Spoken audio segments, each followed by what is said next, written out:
Dictation 30 second बाद बोली जाएगी।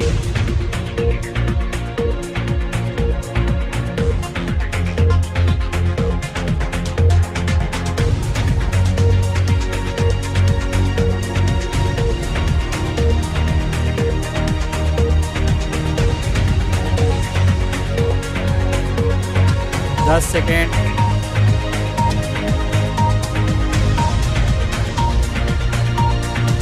Ready, start. यह अच्छा है कि औपनिवेशिक युग के आपराधिक कानूनों को बदले जाने वाले प्रस्तावित 3 विधेयकों भारतीय न्याय संहिता, भारतीय नागरिक सुरक्षा संहिता और भारतीय साक्ष्य अधिनियम के प्रारूपों पर गृह मामलों की संसदीय समिति ने विचार विमर्श शुरू कर दिया है।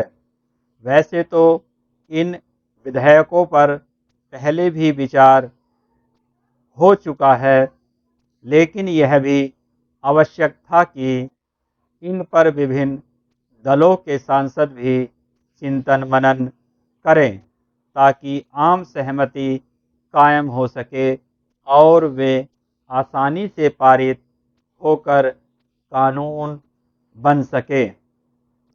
आशा की जाती है कि संबंधित संसदीय समिति में शामिल सांसद दलगत हितों से ऊपर उठकर इन विधेयकों पर विचार करेंगे। यह अपेक्षा इसलिए क्योंकि कुछ दल यह बेजा सवाल उठा चुके हैं कि इन विधेयकों का नाम हिंदी में क्यों है। इस प्रश्न का इसलिए कोई मूल्य महत्व नहीं क्योंकि इनका नाम भले ही हिंदी में हो, लेकिन उन्हें अंग्रेजी में ही तैयार किया गया है, ठीक वैसे ही जैसे अन्य विधेयक तैयार किए जाते हैं। यह सही है कि अंग्रेजों के बनाए कानूनों में समय समय पर संशोधन हुए, लेकिन वे अभी भी औपनिवेशिक छाप लिए हुए हैं। इन कानूनों का जोर दंड देने पर अधिक था और न्याय देने पर कम।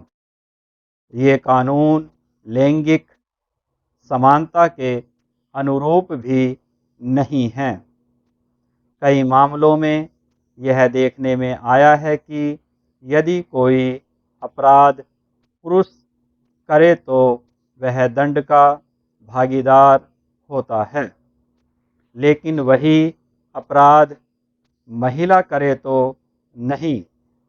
प्रस्तावित आपराधिक कानूनों का एक उद्देश्य लोगों को समय पर न्याय उपलब्ध कराना भी है, लेकिन जब तक न्यायालयों की कार्यप्रणाली नहीं बदलती, तब तक इस लक्ष्य को प्राप्त कर पाना कठिन है।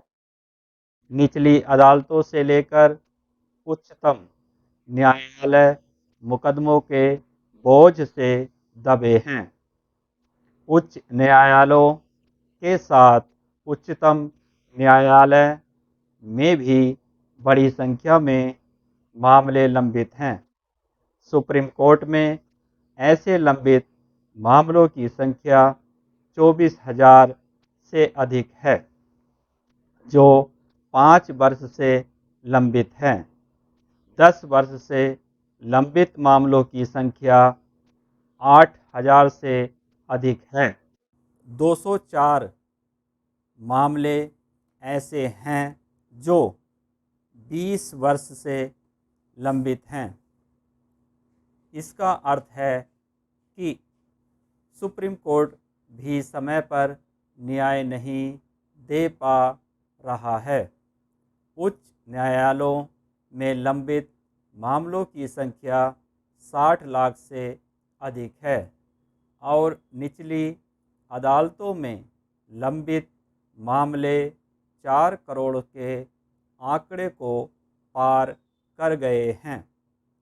निसंदेह इसका एक कारण न्यायाधीशों की कमी है, लेकिन यदि तारीख पर तारीख का सिलसिला कायम रहता है और न्यायाधीशों की संख्या बढ़ भी जाती है तो भी बात बनने वाली नहीं। स्पष्ट है कि समय पर न्याय उपलब्ध कराने के लिए न्यायिक तंत्र में भी सुधार अनिवार्य हो चुके हैं। यह विचित्र है कि हर क्षेत्र में सुधार हो रहे हैं, लेकिन न्यायिक क्षेत्र में सुधारों पर केवल चर्चा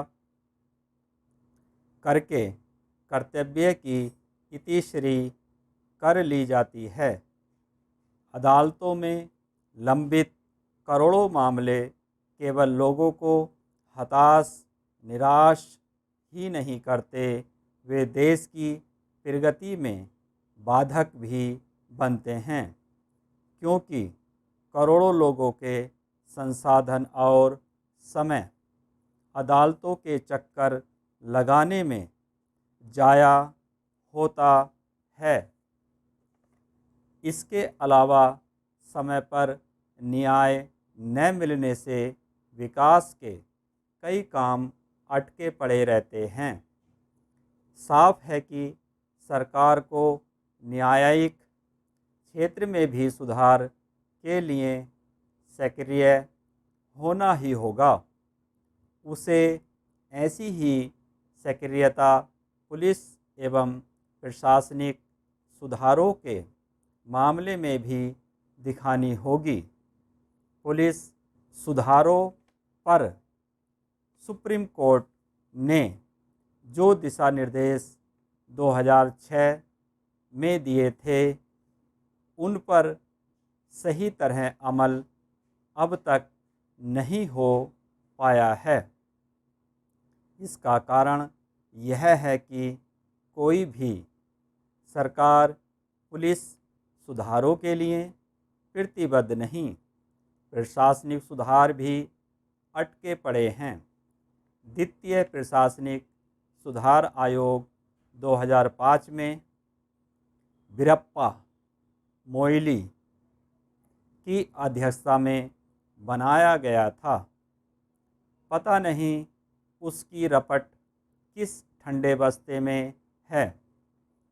अपेक्षित प्रशासनिक सुधार न होने के दुष्परिणाम केवल जनता को ही नहीं बल्कि सरकारों को भी उठाने पड़ते हैं।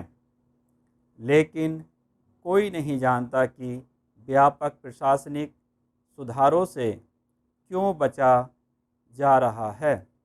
यह प्रशासनिक सुधार न होने का ही परिणाम है कि प्रशासन में व्याप्त भ्रष्टाचार नियंत्रित होने का नाम नहीं ले रहा है। यदि कानून के शासन को जब तब चुनौती दी जाती रहती है तो इसका एक बड़ा कारण न्यायिक तंत्र के साथ पुलिस एवं प्रशासनिक व्यवस्था में जरूरी सुधार न हो पाना है। यदि देश को अमृत काल में तेजी से प्रगति करनी है और 2047 तक भारत को एक विकसित राष्ट्र बनाना है तो न्यायिक पुलिस एवं प्रशासनिक क्षेत्र में आवश्यक सुधारों का इंतजार खत्म होना ही चाहिए। इन तीनों क्षेत्रों के काम काज को न केवल पारदर्शी बनाया जाना चाहिए बल्कि उनकी जवाबदेही भी तय की जानी चाहिए। सूचना अधिकार ने एक सीमा तक यह काम किया है। लेकिन लोकपाल और लोकायुक्त व्यवस्था के निर्माण से देश की जनता को कोई विशेष लाभ नहीं मिला। सुधारों की चिंता सरकार के साथ संसद भी करे। नई शिक्षा नीति पर अमल के बावजूद अभी शिक्षा क्षेत्र में भी बहुत कुछ सुधार होने शेष हैं। कोचिंग उद्योग का व्यापक रूप शिक्षा क्षेत्र में हो रहे सुधारों को आईना दिखाने का ही काम कर रहा है। कायदे से अब तक पाठ्यक्रम में समयानुकूल परिवर्तन हो जाने चाहिए थे, लेकिन कहना कठिन है कि यह काम तब तक पूरा होगा।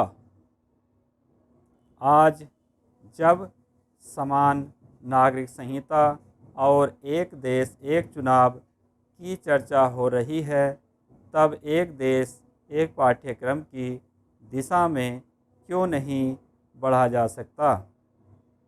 यह राष्ट्रीय एकत्व को बल देगा और सभी को समानता के धरातल पर लाएगा। आखिर ऐसा पाठ्यक्रम क्यों नहीं तैयार हो सकता जो विभिन्न राज्यों में थोड़े हेरफेर के साथ देश भर के छात्रों को पढ़ाया जाए। स्टॉप।